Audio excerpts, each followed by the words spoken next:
AP, last year you spent a lot of time with the offense. I knew you were acclimating to that part of the ball. I'm just curious, systemically, I'm just trying to learn your system. What are you balancing it this year 50-50? Do you Still with offense. offense? Offense, yep.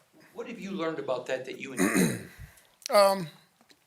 One, this is my first time ever being in the West Coast offense, so there's a lot of verbiage, a lot of communication.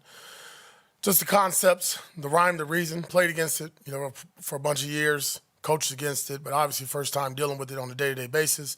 There's a lot of good stuff there, but like anything, right? I don't care if we're talking offense, defense. You got to put in reps. You got to put in time. You got to gel. You got to get the same group out there and constantly talking through it. And I think Luke is doing a good job of it, right? I thought, even last week, regardless of the outcome, that game plan we had worked on for quite a bit of time. Now, execution didn't show up, and that's where we got to get better at. How much do you think that the offense will take that step 1 week to the next, since it's kind of working out the kinks still? I think every coach in the NFL talks about week 1 and week 2. You really want to see that jump, and I think for us that's something we harped on all week, not just offensively, but the entire team, staff, coaching staff, myself as well. Just making that improvement from week to week. You always talk about, not trying to simplify things, not trying to overcoach your guys. With that being said, how much emphasis do you put on just making sure your best players get the ball no matter what the play is? Yeah, player ran business. I've always said that. Said it the day I took over last year. I mean, we're good when our best players are playing really well, right? When Devontae Adams, Jacoby, Big Mike, Brock, Zamir, when our O-line is playing well, and I could go on and on and on. But when those guys are making plays, typically it's a good day for the Raiders. And that's what's going to come down to this game, right? We're going against one of the better teams in the National Football League, reigning MVP. I mean, all hands on deck, and our best players got to show up. Is it too soon to expect Chaisson to potentially be elevated in play? Who's this? Chaisson. We'll see. I mean, 2 days in here. He's looked good, though. He's looked good so far. Just getting used to our system scheme, making sure he's in shape, ready to go. Don't want to put somebody out there if they're not, physically ready to do it or mentally. AP, I'd like to talk to you about the mindset of your team. The offensive line this week, they use the word they're pissed, they're mad. Not at anyone, they're mad at themselves. As a coach, can you wish for anything more than guys that take the personal responsibility? Yeah, I mean, because again, it always starts with those guys up front, right? When we're a good offense, running the ball, throwing the ball, it starts with the O-line, protection, everything of that nature. Their mentality sets the tone. Their energy, their presence sets the tone. I think that's really critical, and they understood. They saw it. I mean, it was glaring what the issues were last week. And you sit there and you watch it, and you walk out that game with a loss, and you're like, why? How did that happen? What was the reasons? And obviously we discussed that. And what did you like is when you have linemen that do have a little chip on their shoulder, right? Have a little bit more fire in their belly. So I'm not going to talk about it, though. We got to go do it on Sunday. I guess along those lines, have you liked, the attitude of the team of wanting to get back out there, of the response that they had to the loss? Yeah, I mean, bounce back, 24-hour rule, legit. Like, came in here on Wednesday, and to be honest, I know it's coaches talk, but by far best Wednesday since I've taken over. And this year, way better than it was the week before. It was physical. Guys got after it. We had to come indoors because of the smoke.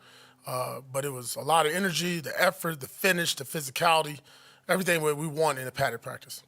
So it's kind of a broader question. I don't know if you watched the game last night. Saw Tua suffered another concussion. When you have players, not every player is different, but when somebody has a history of concussions, do you handle that any differently as a head coach? I'll be honest, I'll just tell them to retire. It's not worth it. It's not worth it. Play the game. I haven't witnessed anything like I've seen that's happened to him 3 times. Scary. You can see right away the players' faces on the field. You can see the sense of urgency from everybody to get Tua help. I just think at some point, he's going to live longer and he's going to play football. Take care of your family. AP, obviously you haven't played Lamar, but you played Michael. And as that Mike backer, how important is it Sunday for gap integrity with your defensive line? Yeah, we got to remind him each and every play. It's going to come from the headset from PG, myself on the sideline, and then Robert Spillane has to do a really good job each and every play emphasizing what we need to do, gap integrity, scheme-wise, our concepts. It's going to change. You can't give them the same picture every time, obviously. But just very cliched, you got to do your job, man. Like, this ain't a game where you run around the quarterback 10, 15 yards up the field. That's going to be bad ball. And we've talked about it. We talked about cage rushing, talked about gap integrity, pushing the pocket. I mean, there's a lot of success with Lamar at times when you do it the right way. Now, you're dealing with an elite athlete, and he's going to make plays, and we got to understand that. And we got to move on, right? He's going to bust a run. He's done it every game of his career.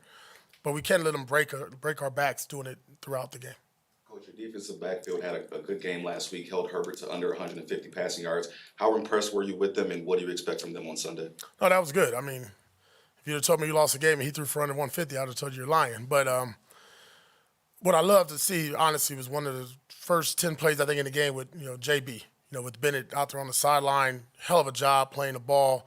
I think that was a big confidence booster for him. We saw that in training camp, but to see it in the game, live action, kind of early on, it was really good. And you could see the energy and excitement from our secondary. But that group has been pretty steady and solid, right? We obviously, there were some plays in the secondary from our safeties we wish we can have back. But, that group throughout this offseason and training camp preseason has been pretty consistent. But it's going to be another big challenge, right? It's week to week. I mean, you got two guys here that really run down the field. The vertical threat is real this week. And then us tackling in space, right? Like I just said, Lamar's going to get out there. He's going to make a play or two. We got to get him on the ground. You mentioned Ja'Cory Bennett having that, training camp and preseason looking really good. How much of a chip on his shoulder is he playing with right now? Yeah. I mean, think about it. He started the season off as a starter and didn't quite end that well for him. And you saw a lot change in just his mental makeup. I think, as a rookie, you think you can go in there and you can strap up everybody, right? And nobody's ever going to catch the ball on you. And that didn't quite happen for him. But what I saw is somebody each and every day work on ball drills, footwork, technique, have a short-term memory to play that position. They're going to catch the ball on you. Stop acting like you're not going to give up any catches. And I think for him as a young player, having a great offseason, and then again, like I said, that first play when he was challenged, stepping up, that's huge for his confidence going forward. Coach, have you had any update with Jackson Powers-Johnson or with Tyree Wilson as well? I know he hasn't really practiced at all this week. Yeah, Tyree will be out, and then Jackson will be a game-time decision. People that are old enough like me to remember you playing, Amari Gaynor reminds a lot of people, not the same game as you, but a lot of similarities, work ethic, UDFA. What does he have to do to play? I know he's got guys ahead of him, but to earn playing time. Playing linebacker, I mean, we got two good linebackers. And to take 41 and 5 off the field, I don't see that happening anytime soon. But I think it's really just finding a role for him, right? I think first and foremost, he's a special teams player now for us. He's a 4-core guy. Making an impact there is really important. That's going to help change the field for us. And I think as the season goes on, you'll see it. I mean, there's moments where, upstairs we're like, okay, we can do this with him. But at the same time, I always worry about throwing a rookie in the fire too soon. And I think he needs to just get his feet underneath him, get grounded, get comfortable, make some plays on special teams, and then you'll see that translate on defense. While you're on the topic of rookie linebackers, Tommy Eichenberg has been a full participant in practice so far. Can you just talk about, getting him back on the field and what his role could potentially turn into? Yeah, excited about him. He'll be up this week. We'll be rolling with Tommy, 4-core special teams guy. Again, just like I said, get his feet wet on special teams, let him go out there and make plays. Hasn't played football in about a month now, right? So we need to get out there and get his legs underneath him and get used to contact. And no better way to do it than on special teams.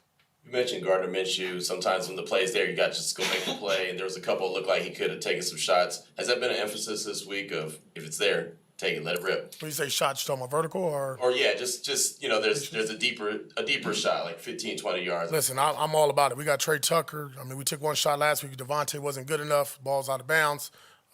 But you saw in the preseason that's what we wanted to look like, and that needs to show up Saturday or Sunday.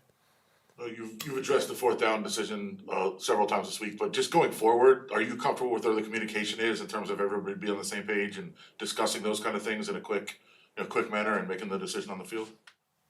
Yeah, we do that. We do that all the time. Yeah. Very good. All right. Thanks, Coach. Thank you.